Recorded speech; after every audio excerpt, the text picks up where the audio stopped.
Hey, Eagle fans, I'm Thomas Mott. Welcome into Philadelphia Eagles Now, and today, let's go and answer some more mailbag questions. Yes, I promised, was it yesterday, the day before, on the first mailbag video this week, that I had more questions to be answered, so I'd do another video. So here we are. If your question was not answered, then it probably is answered in this video. So let's jump right in. Dylan Duncan says, how much help does the Eagles get from having a few fans? Also, how surprised are you the Dolphins have full fans? Personally, that scares me. So if you did not see the news, Philadelphia is going to, or at least Pennsylvania will allow a limited capacity at both at all outdoor stadiums going forward, and then the city of Philadelphia is going to review and decide if they're going to let the Eagles have fans. But I would bet the Ravens game has at least 5,000 to 10,000 fans in it. So it's very, very exciting. It's very, very interesting. I don't know if it helps out that much because it's not like they're going to be that loud or that energetic, but I think the players have all said they want fans in the stands. And honestly, fans in the stands is the right thing to do. I've talked about that day in and day out here on the channel. And in terms of the whole Dolphins stuff, everyone's freaking out on Twitter saying, oh my gosh, 65,000 fans at Hard Rock Stadium. Oh, the death wish? Are they going to all die?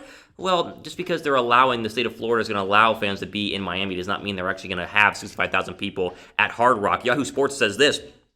Dolphins are sticking with 13,000 for the next home game, October 25th against the Chargers. This is, of course, from Slater says from ESPN, or sorry, Cameron Wolf of ESPN.com reported the Dolphins plan to stick with 13,000 fans for the rest of the year. So, just don't believe every headline you see on Twitter just because people are upset at 65,000 fans. Doesn't mean they're actually going to have 65,000 fans. My whole problem with all of this is that Lincoln Financial Field, Hard Rock Stadium, any NFL stadium in the NFL, you can space out 20+ thousand fans. It is not that hard. Have you been to an NFL stadium? They're massive. Even Lincoln Financial Field, which I have been to and still is, it's more compact than, say, Jerry World or NRG Stadium or a lot of the other ones I've been to. You could still take 20,000 people, distance them all out, make them wear masks, and be absolutely fine. So I expect the Ravens game to absolutely have fans. I think they're going to probably do a trial run with probably 5,000 fans in the Ravens game. And then I think the hope would be, and the kind of secret plan would be, with no knowledge on the inside, but my hope is that they could allow some more, maybe 10 to 15,000 for the Cowboy game, just to kind of up the sound and up the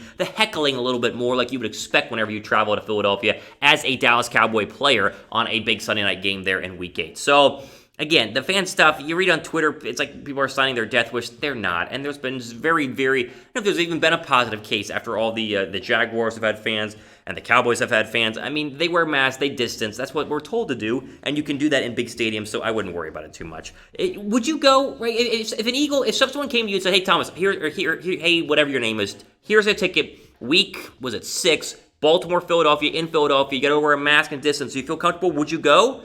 Would you take it? Of course you would. Right? Type Y down below for yes. If you wouldn't, then maybe you're old and have pre-existing health conditions, which I understand. No shame there. But I think the majority of us would go to a game in a heartbeat. And honestly, if you distance and wear a mask like you're supposed to, you're probably more than likely going to be just fine. Now, you might not be able to go to the game because only 5,000 people are going to get to go. But you still bet on the game and win some money, which honestly sounds maybe not more fun, but it's a lot better than nothing, right? I mean, betting on the Eagles winning and then winning money is a pretty good deal. And our friends at BetUS have a great package right now and promo code for you guys to go ahead and win some money when betting on the Eagles. Just go to chatsports.com/EaglesBet. Put in the promo code you see down below, Eagles125. Again, Eagles125 for 125% deposit bonus whenever you first sign up. So again, link right there, chatsports.com/EaglesBet. Use that promo code Eagles125. Turn your $100 deposit bonus into $100 or $225, which is a great deal and a lot of money that you can use to hopefully win some money when the Eagles win.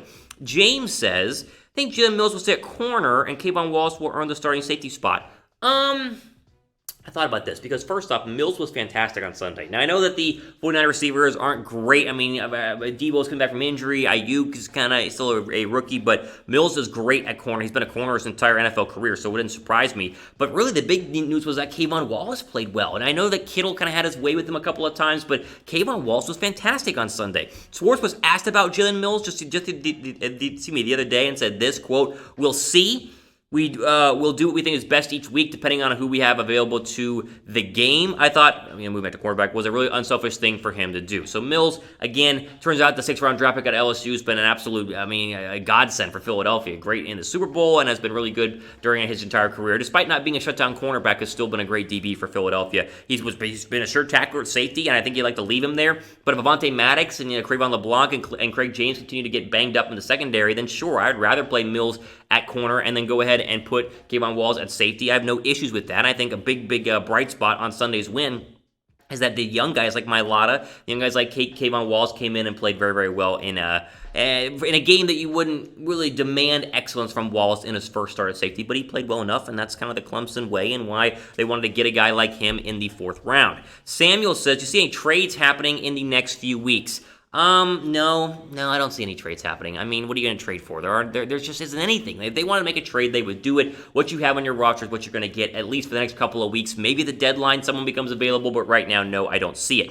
If they were to, and they prove me wrong, we'll, of course, break it down here on Philadelphia Eagles Now, so make sure you guys are subscribed. Click the big red subscribe button down below as we're approaching, hopefully, 13,500 subs in the next couple of days, so appreciate you guys.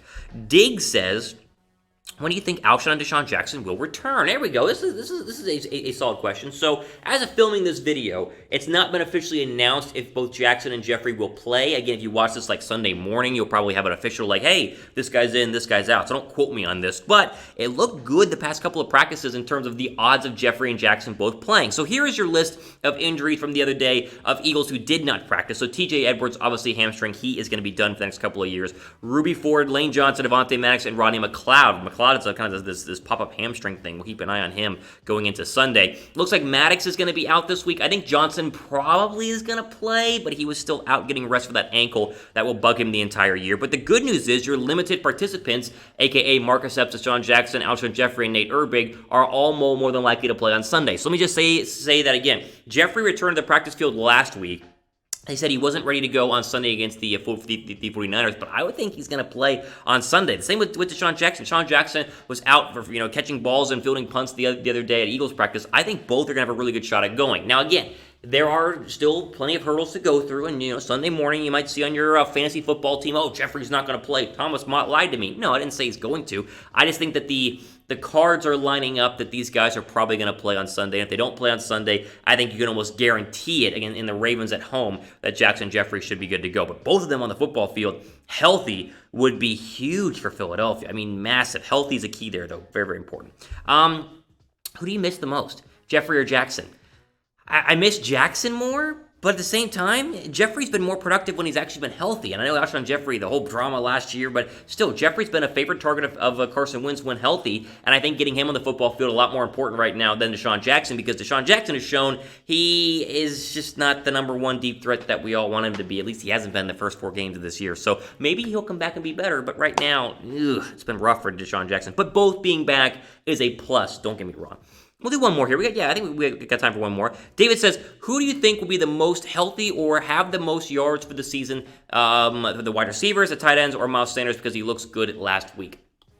Most yards and healthiest. Well, right now, the only healthy one's been Zach Ertz, because Ertz has been healthy the entire year. So, I mean, you want to just go ahead and give it to Zach Ertz, then you can go ahead and give it to Zach Ertz. But the stats aren't popping off the screen because he's been double-teamed a lot. Teams did a very good job of taking Zach Ertz out of the game plan. And even though Carson Wentz has missed some throws, we're not going to, hide behind the fact that Wentz has struggled. Ertz is not having a monster year yet. Now, that can turn around, but I would go ahead and switch over to probably either Miles Sanders or I guess a wide receiver, but what wide receiver are you going to take? Sanders is starting to find his rhythm, and it took him, I'm not going to say it took him a couple weeks. It took him a couple of drives to kind of get back into that, game speed after missing the first game against Washington. He is the best weapon the Eagles have. I said that for months, and so I think he'll be the guy with the most yards and probably the healthiest the rest of the year, and he looks healthy. They just need to give him the football a little bit more and run the ball a little bit better, and then you'll see that pop from Sanders. So, honestly, there's going to be no offensive player who balls out. It's just what's going to be this year. It's more of just stay healthy, make some plays, and hopefully Carson Wentz can lead the Eagles to a lot more victories like he did on Sunday against the 49ers. Ultimately, I'm for today here on Philadelphia Eagles Now. I appreciate each and every one of you. All the questions you ask, I try and answer them. If I didn't get to them, we'll try to get to more in the coming days and weeks. Again, ultimately, I'm for today. Thomas Mott signing off to the rest of your day.